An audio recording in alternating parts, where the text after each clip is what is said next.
Every programming language has some kind of doing numbers and math.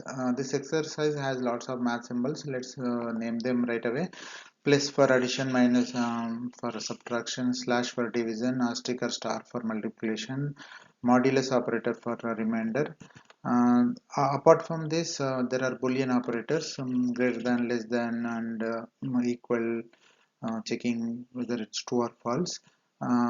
If you see some example in this only, some expression 3 plus 2 less than 5 minus 7, there is actually the order is matter, because if you consider 2 less than 5, that is true, but if you consider whole sum like 3 plus 2 is one set and 5 minus 7 is another set, that changes the um, true to false. So for there is one rule for arithmetic operations, like PEMDAS or BODMAS. P stands for parenthesis, um, E stands for exponential. The same thing is for the BOD, like brackets and order. Brackets is for again for the parentheses, whichever comes as the brackets put up gets the precedence.